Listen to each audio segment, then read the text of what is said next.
Welcome, everybody, to the Live Louder podcast. Thanks for joining us. I'm Scott. I'm Melody. And together we are just bringing you guys the best of what we've got, our experiences, a little bit of knowledge, certainly try to bring you the best guests and everybody else. But you have a job to do, too. I ask you that you like this show, subscribe to the channel, and share this with your friends, please. And make comments. We love the comments, right? We love comments, and we love giving shout outs to our friends. We want everybody to, shine their light, right? So put in your comments if you have a business or a project that you're working on. We want to support you in any way possible. And hey, listen, it's free marketing for you. That's right. That's right. I mean, throw it out there. And, we've always got our friends like Crazy About Costumes coming in, and we got Nellie's Healing Arts that's always coming in. So, we don't mind you guys doing a little self-promotion. There's nothing wrong with that. We're just so pleased that you guys take a little bit of your Saturday morning to join us.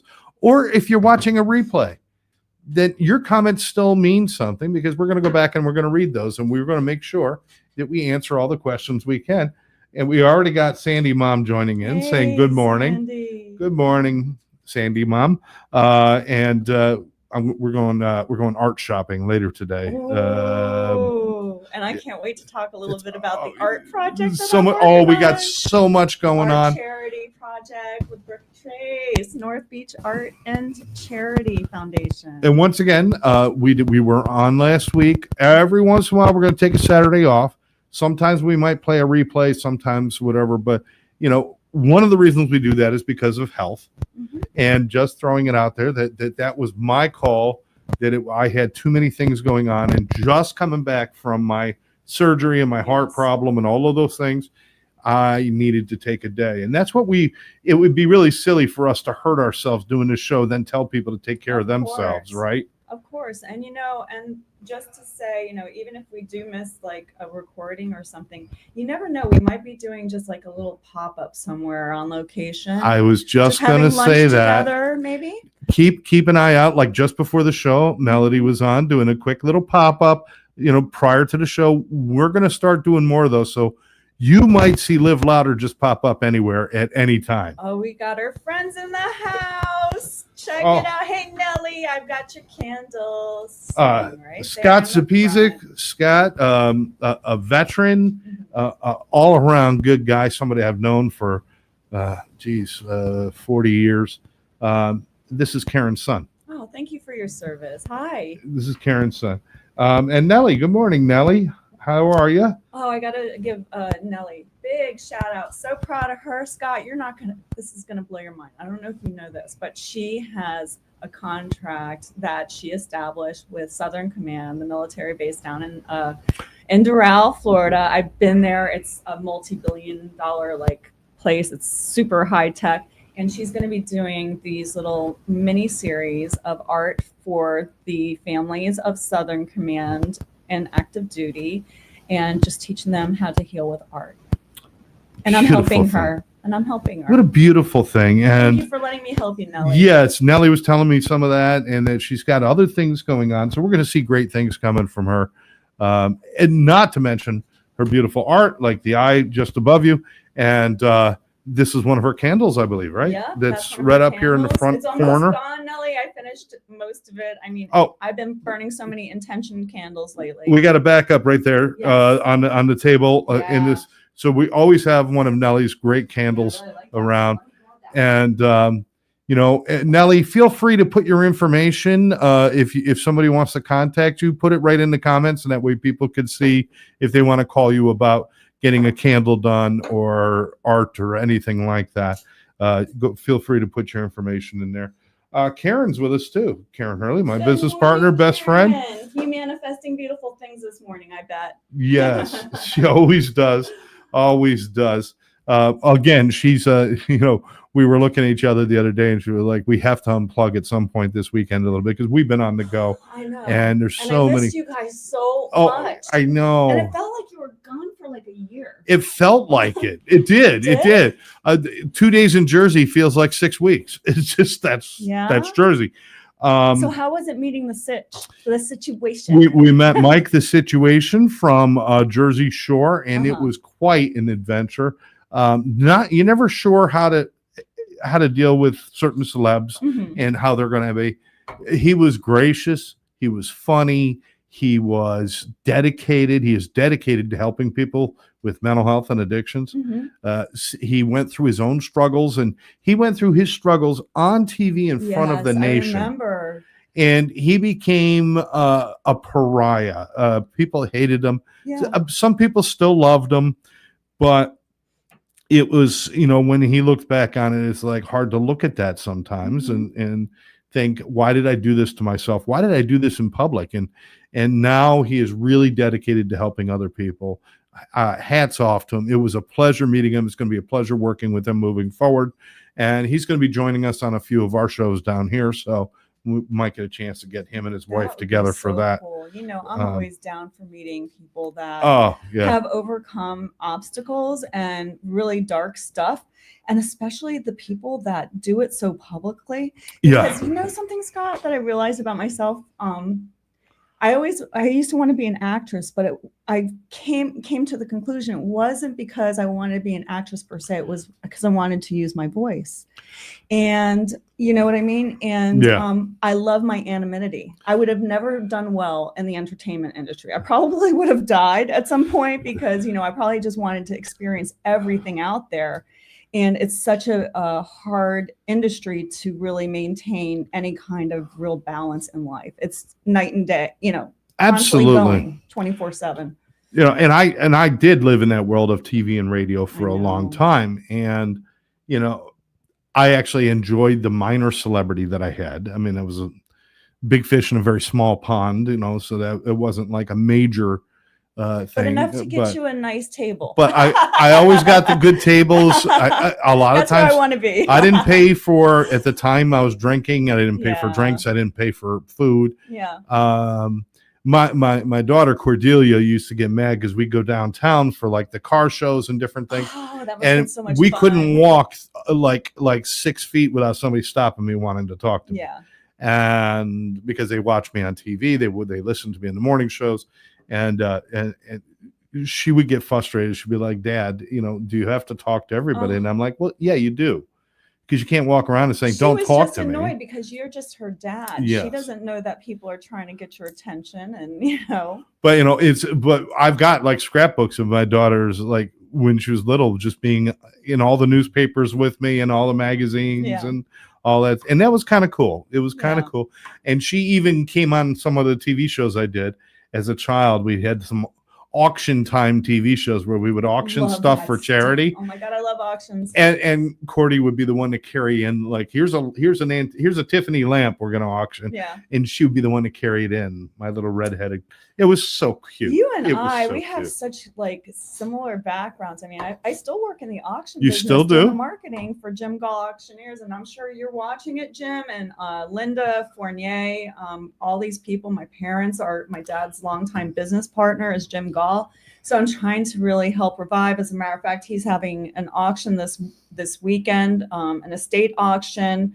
All the contents, you can find it on auctioncompanyofamerica.com and find Jim Gall, connect with him. And the house is, it has to be auctioned and all the contents. And we're talking, oh my gosh, 6 decades of collectibles, fine art, you name it, everything. I mean, everything. And it's so neat. So many people love it. You don't have to be able to afford the greatest things to be able to still enjoy going out and window shopping art. I mean, it's just so beautiful and that's stuff. Why I just love working there, being a part of that.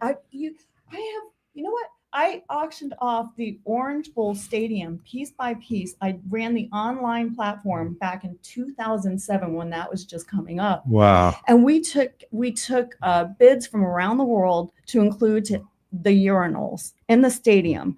And it was fantastic. We had news coverage and every piece got dismantled in that stadium. Now, and I get that because I was there when they blew up the Veterans Stadium, the Eagles. Oh my gosh. I was there when they blew that up, and I actually still have a brick from Veterans Stadium. Gosh, it's- I could have had seats, but it's like, thank God I didn't get those, because I would have had to abandon those when I Yeah. moved and did different things. But the brick I kept. So I still have a brick from Veterans Stadium. wow. And having those little things are so silly. Karen, in her office, she's got a New York Yankees plaque with a little cup mounted to it that's got dirt from the pitcher's mound of Yankee Stadium. Yeah, It's just a that's little bit cool, of dirt. though. That's But that's just awesome. cool stuff. That's the stuff that, And you know what? In a priceless. sense, that is art. Whether it's just a piece of nature, we collect. Why do people love flowers? Oh, Why do people orchids love are my flowers? favorite. Sure, they smell good and everything else, but it's how they look, it's how they make you feel. And that's Yes. exactly what art is. And I mean, pretty much isn't art or aren't flowers living art? Isn't that what they are? Scott, my mind's still blown about you that you only started doing this stuff when? 2.5 years ago. This Almost is three, not coming up on 3 possible. years ago. Guys, so he does not give himself any credit. I've worked in the fine art business too long, a long time. I don't want to date myself. I'm only kidding. A long time, 3 decades. And my parents, thank God for my parents who are very diverse in cultures. They brought us up with the arts. So I grew up in Vermont. And so we would go a lot to Albany, New York. We go to Williamstown. We go to all these different museums around New York State, the archaeological museum, because I want to be an archaeologist so bad. I so bad want to be an archaeologist. I thought that would be so cool. And they just really embedded in us. Like, they introduced us to everything, every kind of art, photography. I remember we used to go to the museums and they'd have the pictures of the Native American Indians and their headdresses in the late 1800s in Vermont. And it was just so beautiful, Scott. And I used to be so mesmerized because, it was really, they weren't allowed to really do photographs, I don't think, or something There like were some that. tribes where they weren't, Yeah. it wasn't something that they did. Yeah. It was against their spirit. But it was such a beautiful, it's in my mind. I can Yeah. still see those photographs. You know what I loved is I loved seeing the transition, a little bit of the transition, not the complete transition, but the little bit where they would still be in their traditional Indian attire, but then they would be wearing an English top hat. Yes. And those kind of things, and seeing kind The of that the mix of cultures. It's a shame that a lot of that culture just died away. Let's get some comments real quick. Sure. Because we got a few things we want to go over today. Let me see. Karen says it was amazing meeting Mike the Situation. Bill, my friend Bill from up in the Syracuse area. Hey, Bill. Fame started early with Scott. Yeah, Bill and I we used to do the rock ensemble and all of that stuff, and we were in musicals together. Nice. When we were young. And he was a big Elvis impersonator and did a lot of really cool stuff. Karen's with us from Crazy About Costumes in Fort Lauderdale. Hey. Bill says all I have is a scarf from Elvis. Dude, that is rock star right That there. is. A scarf from Elvis? My mom's best friend would kill you for that. She loves Elvis and Dolly Parton. Nellie, you got to put down the dates of the Southern Command in the comments box. So any information in the event so that they're up there permanently. Nellie put in that they believe that when you took their photo, you stole their spirit in some way, you stole their soul. And Karen says, I love learning new cultures. And we should be hungry to learn new cultures. Hey, Danielle. Speaking of culture, this is what our culture has come down to. Today, we're recording. Today is June 21st. Today is World Music Day. Now that's a good day. That's a good day. Woo! World Music Day. Then it goes downhill from there. It's also it's National Smoothie Day. I love smoothies. Yes, but does it need a day? Sure, why not? Really? Okay. How about National Wagyu Beef Day? Oh, gross. Yeah. Hello. Yeah. No. National Selfie Day. Uh-huh.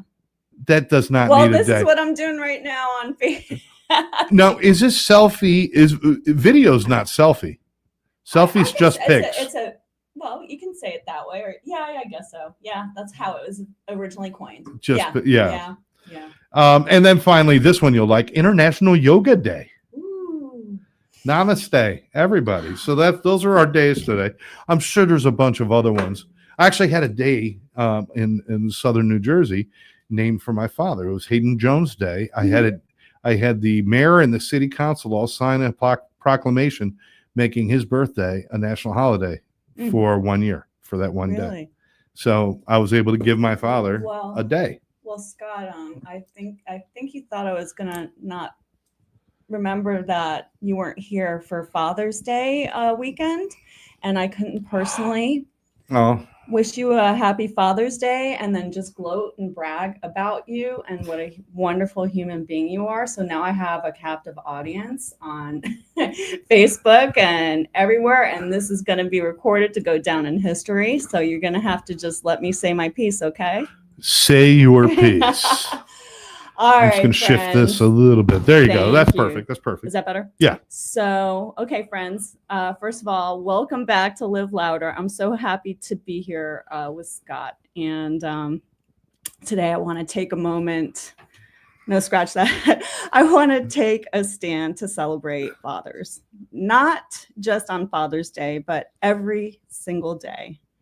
Because real love, real appreciation, it doesn't wait for a calendar notification.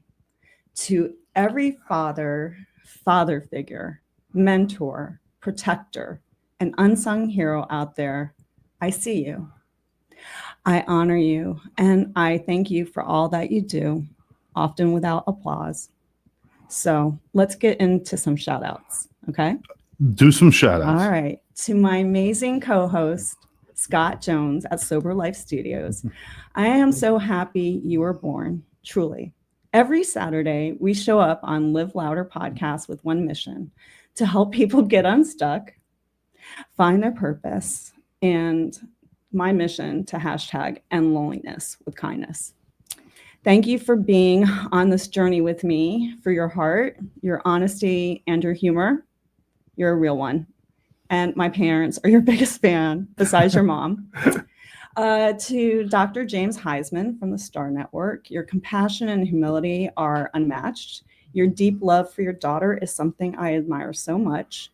You are a healer, a visionary, and a beautiful male role model in behavioral health and beyond. You lead with your heart, and it shows. To Kevin Smith of Kindness Worldwide, the original kindness rock star, your light is contagious. You remind us all that masculinity and kindness are not opposites. They are a powerful force when combined. Thank you for showing up and shining bright. To Jim Gall of the Auction Company of America, proud military veteran, devoted friend, and a longtime business partner of my dad, we've had some unforgettable moments, like auctioning off the Orange Bowl Stadium. Yep, piece by piece down to the urinals. I ran the online bidding and you ran the room. What a memory. You love this country and your family, and it shows in everything you do. And now, for the grand finale, to the love of my life, my hero, my biggest inspiration, my father, Eugene Wolter. You are my compass, my mentor, my business partner, my anchor, my wind. Thank you for always putting our family first, for funding my education, our sons, and now our grandson's education. You gave us tools, you kept us alive. And as a prominent banker, you worked so hard so mom could fly to see her family in Turkey and vacation around Europe. We scaled the Art Collection Inc. together, and now I'm reviving it in full circle, Dad. And guess what? I've merged it with North Beach Art and Charity, a 501c3 nonprofit. I've teamed up with a female photographer. She knows the industry like the back of her hand, rocks a Harley and a 68 Mustang. And together we're bringing unconventional art events, kindness activations, and much, much more to life. And Dad, thank you for pushing me to get my master's degree in human resource management when the program didn't exist. I went to the president of the dean of the school and I said, listen, let me be your guinea pig. I will launch the program for you. So I became the pioneer and became the guinea pig and got my internship with the IRS doing a personal administration analysis, attrition analysis. And then I was the first to graduate with a master's degree in human resource management at Nova Southeastern University. And I was not a good student. And I was the one to actually graduate first. So thanks, Dad, for always believing in me, for celebrating me, and to Pastor Troy at Potential Church, Rex Sykes. I got your books here, just finished them. To all the dads out there, whether you're raising children, raising spirits, or raising the bar, I see you, I honor you, I celebrate you, not just on one day, but every day. So please, friends, drop the name of a father, a mentor you love in the comments. I'd love to honor them too. And until next time, my friends, remember that you've always got to be kind to your mind and to take care of each other. Excellent. And you might be wondering why we're doing this now. Is because we weren't on last week when we should have been doing this, but it's never too late to stop and honor those people. And you made a great point. Why we shouldn't need a day to do these things. Nope. This stuff should happen all the time. We should be honoring our parents, and we should be honoring our grandparents and our children. And you know what? Our first responders and our veterans, and we should be honoring the people around us that make our lives what it is. The Joe Kellys. Yes. Yes. Mm-hmm. Yeah. Juan just jumped in for a minute. He says, interesting enough, I'm heading to teach CPR, AED, men's health, and home health to a Memorial Healthy Start fathers. So excellent. Love the work Memorial does. And I also love the work that HCA, I think we got to give a huge HCA Florida, Scott, because all three of my loved men in my life who all were in the hospital, you guys were all at the HCA, and I actually took a thank you note over to the whole team at HCA in Woodmont, and also dropped one off to the head of the mental health center behind Woodmont, because when I was in the elevator going to see my father when he broke his femur in the hospital, and he was up there for weeks going mad as a prisoner to his hospital bed and his mind, and couldn't move. And I was in the elevator with my sister and grandson, and I said to my sister, I go, man, I got to get over to introduce myself to the mental health center over there and get somebody also over here to talk to Dad. And I go to my sister, I go, do you know anybody? And then right then the doctor next to me turns around and he goes, shows me his name tag. He goes, hi, I'm the head of the mental health center. My name is Dr. Nelson. Thank you. And he stayed and talked to me for a little bit. And he had already talked to my dad, but then he was going to go back in and talk to my dad again after we left. That's awesome. He's an angel. Thank you, HCA. Yes, thank you. And I apologize for what's coming next. What? I'm getting my bills now. Oh, me too. Yeah, I'm getting my bills. Me too, Scott. And although, listen, my insurance covered 90% of everything, and it did.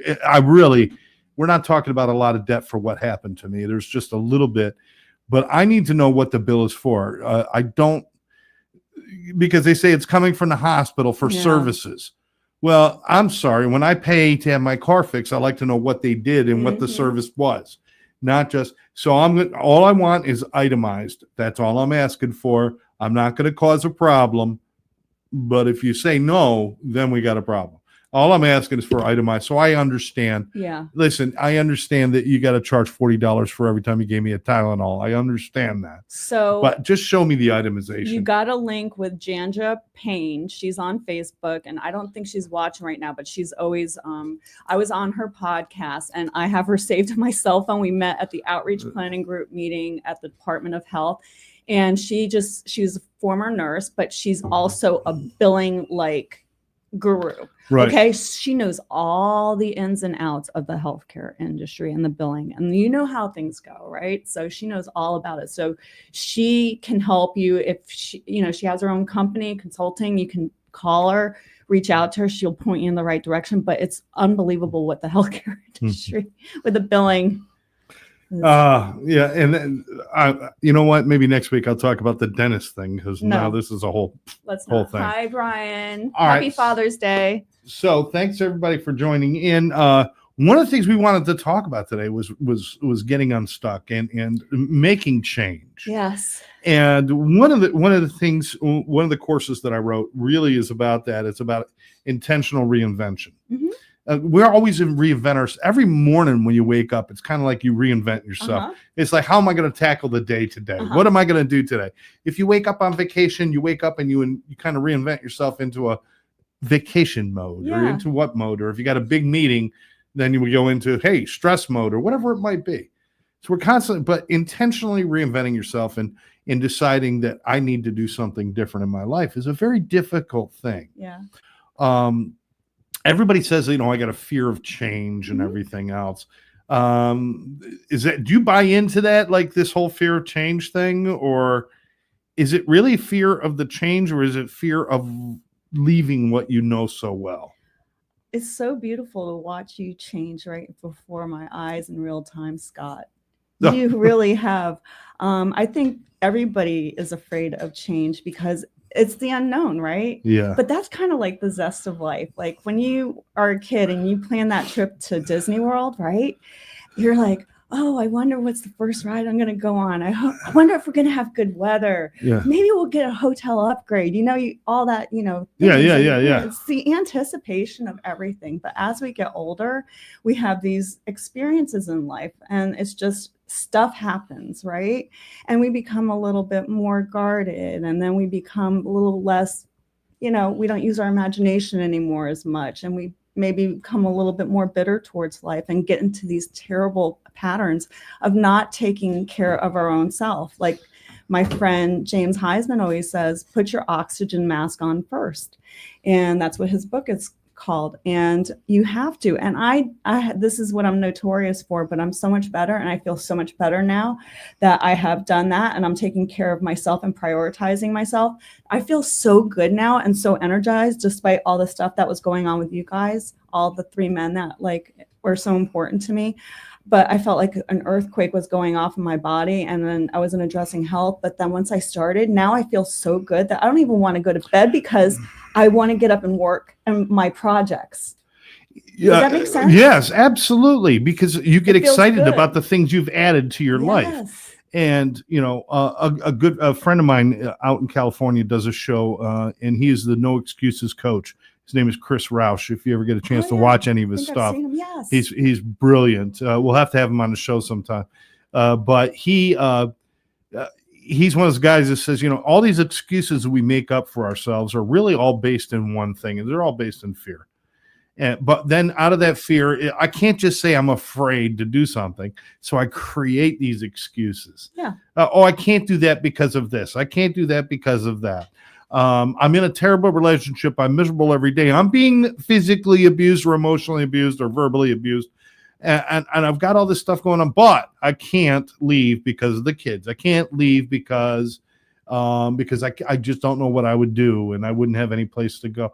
We create all of these things instead of just thinking about moving into that change and kind of having that moment of, I don't know what's going to happen, but at least it's something.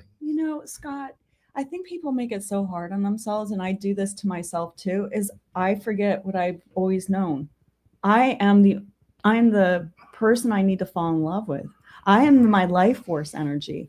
What I want, I have to go after. I can't have you fulfill my dream. Yeah, and that's what people do. They go out and they're trying to find somebody, and complete me. They're looking for, I always say this, you're looking for a life experience, a people, place, or thing, exogenous outside of yourself. And it's never going to truly fulfill you once you get it. It's that car ride up to Disney World. It's planning for that trip. That's the zest of life. It's getting to the destination. Now you're there. Now what? You got to create another experience to have in life. That's right. So how do people get started? I like I said, I developed this 8 steps to making these of changes. Yes. And I think we could take each one of these. Okay. And first thing you need to do is set some sort of goals. Mm-hmm. You got to have a place you want to be, a direction you want to go in. It doesn't have to be big. It doesn't have to be big, or it can be big. It could be either one, because. But if you make it too big, Scott, that's the thing. That's when people start going, oh, it's too big. Well, that's why in these steps, it kind of tells you, listen, if your goal is to eat the elephant, you're not going to eat it in one bite. Right. How do you eat an elephant? True. One bite at a time. Yeah. I want to go to Miami. I cannot see Miami while I'm driving. I can only see the few hundred yards in front of me. Mm-hmm. So you can only do what's in front of you, no matter what the goal is. If the goal is down the road, I want to graduate college. Mm-hmm. That's a big thing. So what are the steps? And each step is the only thing you focus on. Or it could be a small thing like I want to go sign up for college. Now it's a smaller thing because basically all you do is make the call, do the form, you signed up. Yes. So you can do a lot of different baby things. steps, like break it down, like just register. But you need a goal, and what you need to do is you need to buy that goal. You need to own it. You ever heard of vision boards? I was just going to go there. Are you reading my mind? Tell me about how people could use a vision board to help set in goals. I am one of these people. So I believe even before that show and the book by Rhonda Byrne, The Secret, came out, before that, I used to do vision boards and I used to do journaling. And I used to do a lot of my own mindset activations without even knowing what that was. I would just do these things. And then in 2024, I created this grand vision board. It's at the foot of my bed. And one thing came true in 2025. Do you know why? Why? It's because I was looking at it, I'm like, why isn't this all? I'm like, I've got Paris, I've got a couple, I've got a house. And I'm like, these are all from my past. These don't match my life right now. I was having this, it was like I've already lived this whole beautiful life. Yeah. And it was on my vision board. I'm like, wait a second. Whoa, you may as well title your vision board Keeping Up with the Joneses. You're picking all the things that people think they're supposed to pick instead of what you want to pick. But I've had that life. Yeah, and you've had it. Yeah. And then I was like, okay, but now I'm not, this is different. Now I'm older. I'm different. All your cells shed within a year. Like you're not even the same person anymore. And I was like, so what do I like? Like you found your thing and I found my thing using my voice and started doing my own mindset activations just for myself. And then I decided to, put myself out there. I'm not shy. And I was like, okay, I'll just record until I get used to this. I already knew how to do Canva. I do marketing and social media for all these other companies and I'm promoting everybody else except me. Right. But the setting the goals is important. The vision board, writing it down, write down a plan.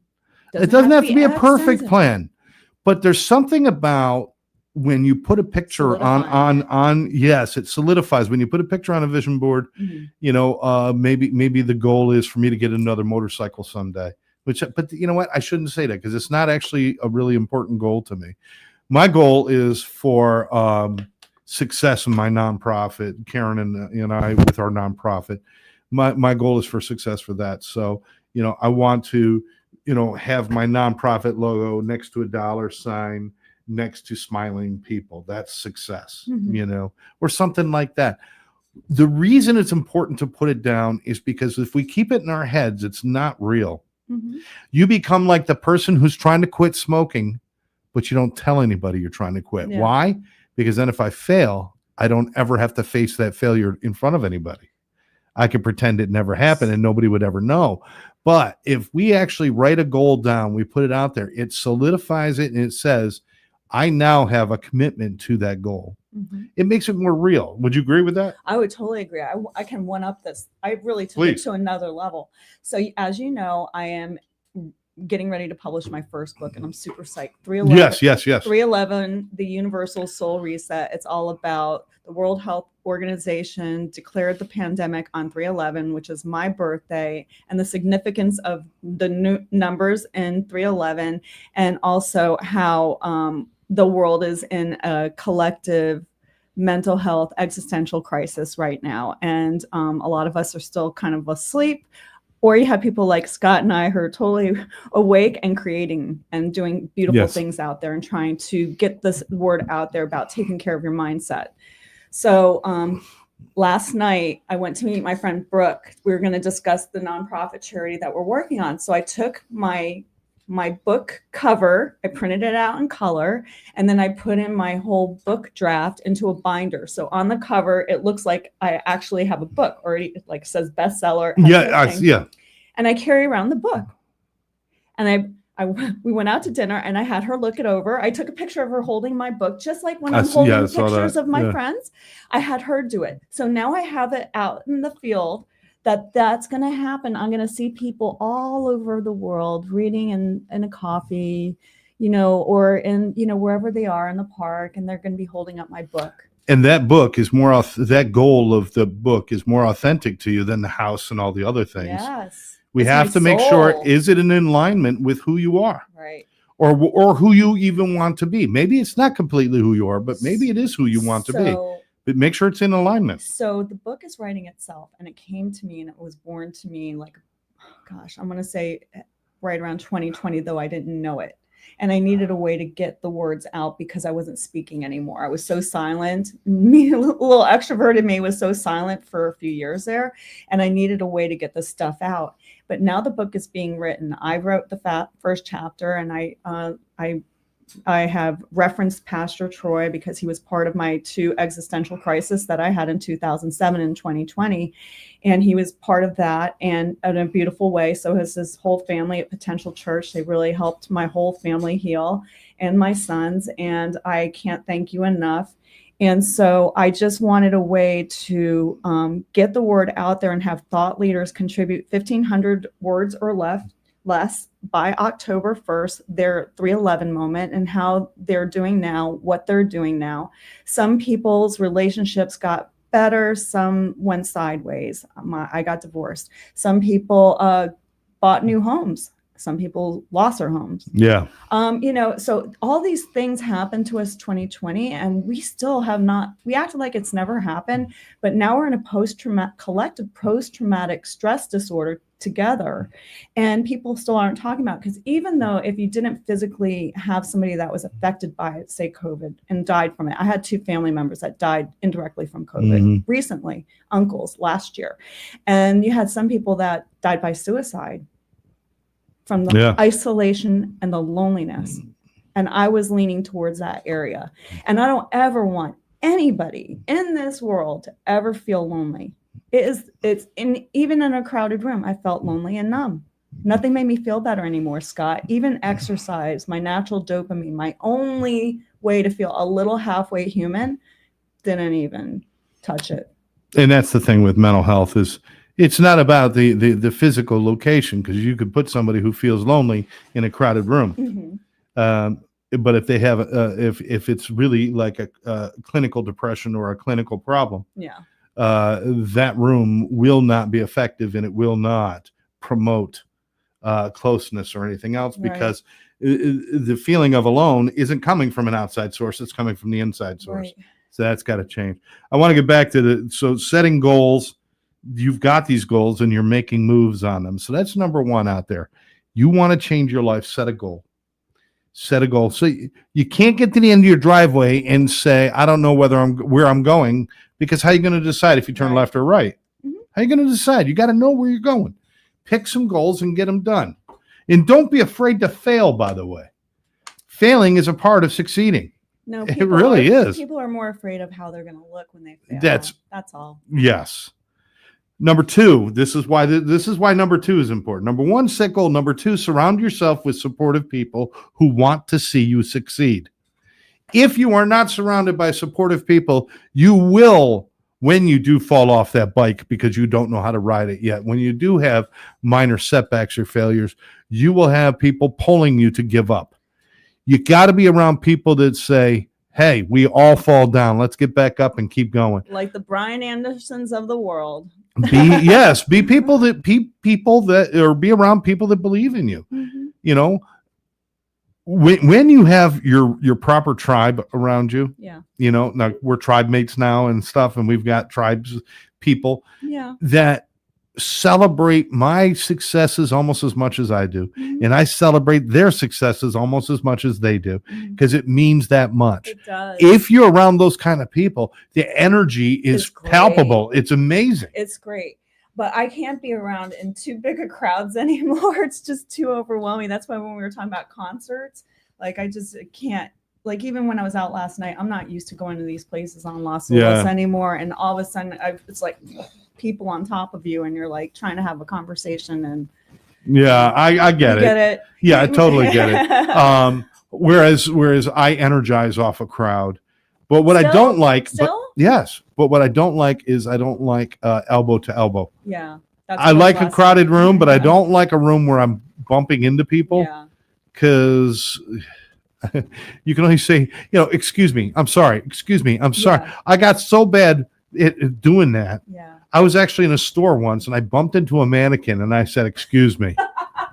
Wait, it gets worse. What? It gets worse. I turned, realized it was a mannequin, not a real person, and then said, you're not real. I'm sorry. I apologize for saying excuse me to a mannequin. Anyway, but being surrounded by people who want to see you do well. If you are surrounded by people who do not want to see you do well, why are you choosing these people? Why? Why do you want these? You know what I will tell you? One of the reasons that we put so many negative people in our lives is because that's our easy out. Yeah. Because they will tell us exactly what we want to hear, so we'll quit. Yeah. You're never going to get it done. Well, that's what I'm telling myself. And if you're going to tell me that too, then I get to quit. We want to be around people to say, don't give up. I love my partner. She's so awesome. We are each other's biggest fan. She gets me pumped up in the morning. Well, I hear things like she tells me good thoughts. You and your sister support each other, and that's important. We do, for sure. And then I have women colleagues that I'm so proud to say. Dr. Venus Wilder, she's actually going to be in my book. She's awesome, man. She's a head medical director for all Sanitas medical centers, and she has no ego. She's the most humble lady, and I always say this woman can be catty, but she's not like that at all. And I just love learning from people, and just really people with just great intentions that are doing kind things in this world, Scott. We got 2 Karens commenting. Karen from One Brother, One Sister, my business partner. Love networking, meeting new people, helping people. She does love that stuff. I know you love networking too. I do too. It's cool. And then Karen from Crazy Back Costumes says, "Hey, Karen, me too. She likes meeting people. We got to go shopping and doing for all of that. costumes. We will stop in. I got to bring you down just to meet her. Yes, let's do it. She's such a riot. She's fantastic. A promo behind the scenes, backstage, shopping for our costumes for Halloween. Absolutely.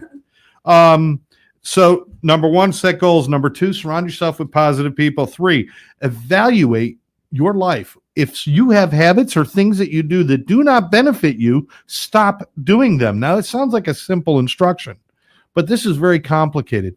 If the way I act, if waking up in the morning being miserable or waking up and running late for work every day causes me stress, then stop waking up late, start waking up early. It takes very little time to establish that habit. Yeah.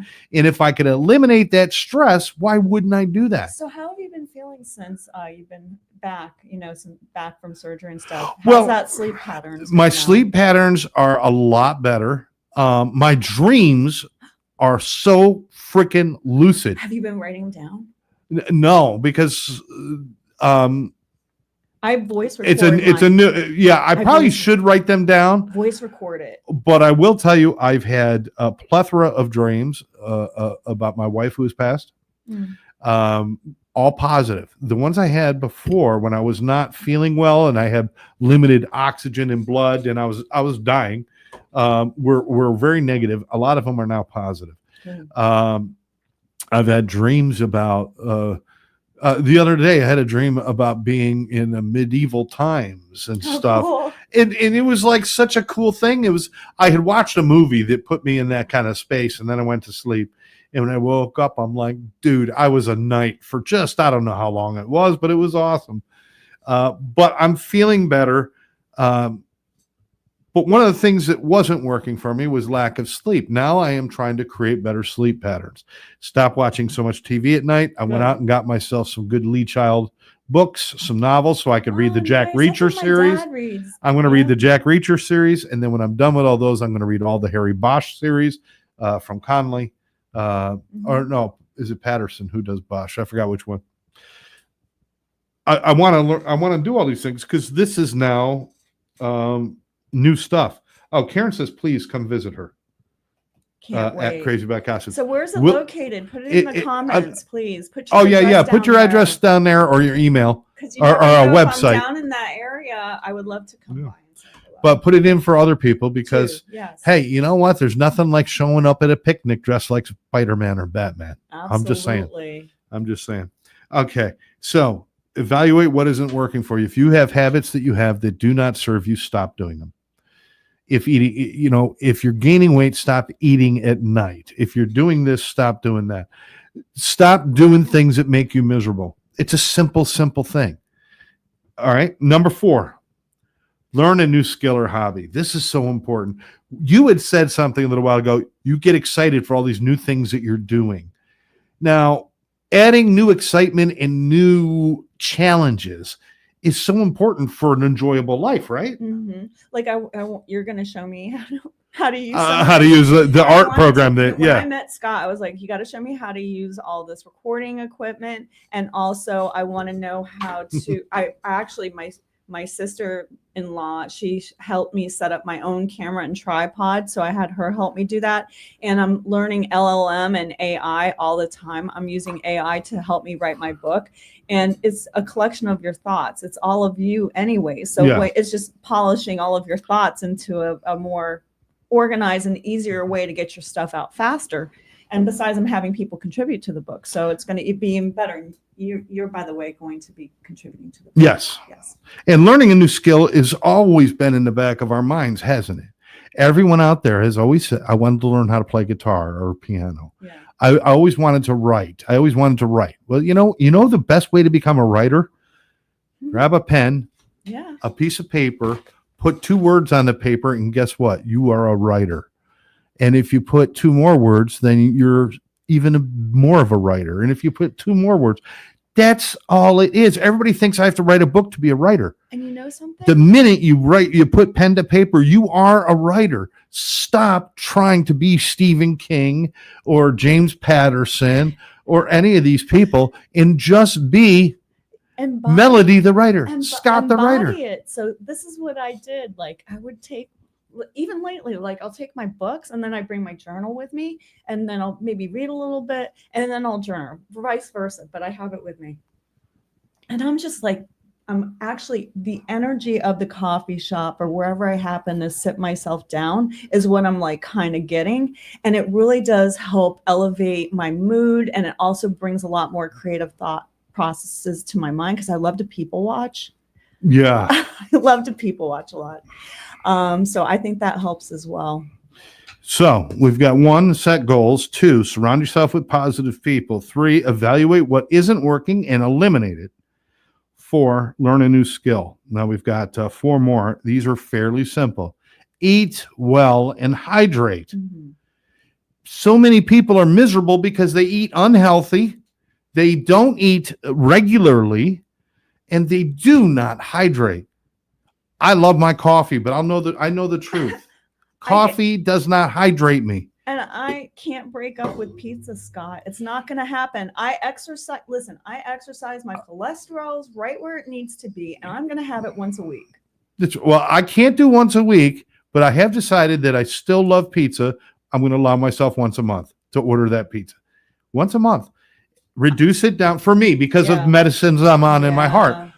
It doesn't mean we have to completely deny ourselves the fun stuff. If you're at a birthday party, there's nobody more annoying than the person who says, no, I don't eat cake. Yeah. Have a slice of freaking, unless you got a real problem. I just don't like, I'd rather have the pizza than the sugar. Yeah. I'm a salt guy. Yeah. I'm a salt guy. I can live without sugar. Yeah, me too. But salt, I need it. I need it. I am the guy who buys the bag of pretzels and what is the best part of a bag of pretzels? Bavarian. How about those big Bavarian? But what's the best part of a bag of pretzels? The salt. This at the end when you finish the last one, and then you just reach into the bag, grab the salt, and pour it into your mouth. That's too much. It is too much. Do not do this, people. Do not. Take advice from a guy who just had 5 heart attacks. All right, that's how you do that. Do not try this at home. Eat healthy. You don't have to have kale. You don't have to have all of that stuff. No. You don't have to eat beets. I recommend you don't because they're gross and disgusting. But eat healthy. Don't overeat. Eat slow. People who eat fast have more problems than people who eat slow because it takes your stomach 20 minutes to send the brain to your message Go for a that you're walk full. after a meal. Go for a every walk time. after a meal. It does not have to be long. Yeah. Just like 5 minutes. And it doesn't mean you can get up, do your dishes sometime within a half hour or 45 minutes after you eat, go out and do something, walk or do something. You know, if you eat a meal, then go sit on the sofa. Now that food is not processing in the same way, and you will end up with more fat than you will. So now I'm constantly changing and evolving. So now I'm like, just because of my stress level was so crazy, I'm down to just one meal a day, which is usually like a really late lunch, early dinner. And I'm good with that. And I found that it's really helped me a lot. Mental clarity has really been a big help. I'm not telling anybody, I'm not a professional.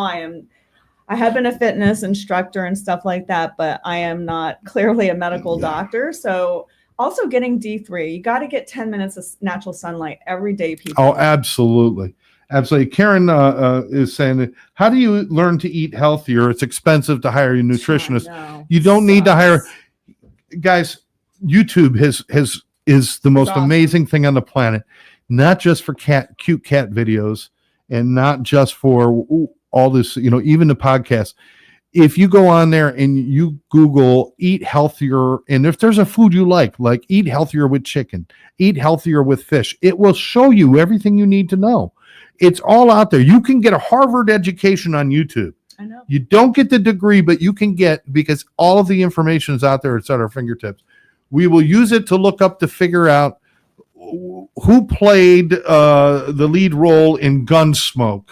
We'll Google back and find out James Arnaz played the lead role in Gunsmoke, but we won't do it when it comes to our health, or we'll look up like illnesses. Sure. Don't look up illnesses. That'll make you crazy. That'll make you crazy.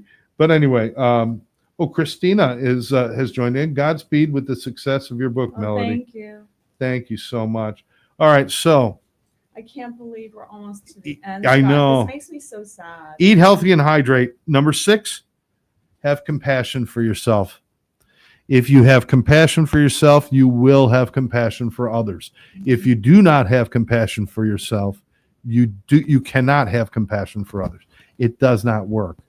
What that compassion masks, it's not compassion. When you don't care about yourself, caring about other people is about jealousy. It's not about really caring about them. You have to be able to take care of yourself, forgive yourself, allow yourself to be human, laugh at yourself once in a while, for Christ's sake. You really want to find the best way to give yourself compassion? Laugh at yourself. You make me laugh. Stop. Well, one podcast we did, and he had me laughing so hard my stomach hurt the next day. I have to tell you that there were times in the hospital when I was laying there, and I had to laugh at some of the idiotic things that I did. The fact that I was laying on my living room floor for 3 hours having a heart attack. Oh my gosh. And when it was, and the whole time thinking, I'm dying. But when it was over, immediately being able to go into complete denial and say, I just need to get some sleep, and then go to work the next morning. The doctor thought I was, the doctor looked at me, and he did not even hide his look that he was looking at a complete moron. He was not even trying to hide it. He was right. And I had to laugh at myself. Look at what we do through denial and rationalization, all those things. Please just have compassion for yourself. You're human. You're going to make mistakes. Care about you. Clean your space. Big. If you live in chaos, your brain will be in chaos. If you're surrounded by chaos, it will find its way inside. Sometimes if you're feeling a little chaotic, cleaning up the space around you will help balance you out, right? Reorganize. Scott, I did this week. And also one thing I wanted to add, because I know we're running out of time. So ever since 2020, like I lived in a really big, beautiful house that I renovated, and great life. But after I sold the house, I went down to one little tiny bedroom, one bedroom apartment. I gave away all my furniture. And even to this day, like it was looking so stark. And here, my parents, I'm in the art business. I have no art on the walls. And no, seriously, no rugs. It's like the carpenter whose house is falling down around him, but he'll go fix everybody else's house. My house had no living plants. So I went over Father's Day weekend, I went and bought myself all my favorite orchids. I bunch of it. It was buy one, get one free. I bought a bunch of those. They're all over Awesome. my house. My parents, they had stored all of my, thank God, they kept all the carpets that I had from Turkey. They stored them, and I got them, and I put them in my house. And now it feels so loved, and I just feel so much happier going home now. It feels like home, you know? That's incredible. Yeah. So your space is important. That's Your what I wanted space to is say. important. Make your space match. Listen, many people would walk into my house. Melody, you haven't been there yet, but I'm going to cook you dinner sometime. So I we're going to love do that. Probably have you and Janelle and a couple other Oh, that'd people be over. great. We'll have a Brooke. nice little dinner Yes, party. Brooke Trace. But most people couldn't live in my house because you walk into my house and the kitchen is all about cooking. It's, I tried to make it as gourmet as possible. But then my dining room is all about coffee because it's the coffee bar. And then my living room is my art studio. My spare bedroom, number one, is a gym with more art in it. And spare bedroom number two is a podcast / music recording / guitar studio. And that's how I live. Yeah. And other people would look at that. Even my cat looks at me like I'm strange sometimes. But I had to create a space. We have to be. We're perfectly imperfect. We have to create a space that energizes and matches who we are. If you live in a space that doesn't match you, you're always going to feel like you're a guest in someone else's home, and that's not a good way to thrive. Nope. Last one. Yes. Move your ass. Get off your ass. Do something. No one in the history of anybody got better from anything by laying around, eating candy, and watching TV. You know what happens when people do that? Yeah. They end up regretting it. Yeah. And then they hate themselves more. They think it's going to come in the form of a pill or a person. It doesn't happen that way. You gotta move your feet. Ladies and gentlemen, if you're sitting around thinking about what you're going to do with all your lottery winnings, it doesn't mean a damn thing unless you get off your feet and go buy a ticket. You have to participate in your life for your life to have meaning. And you cannot sit back and want someone else to hand it to you.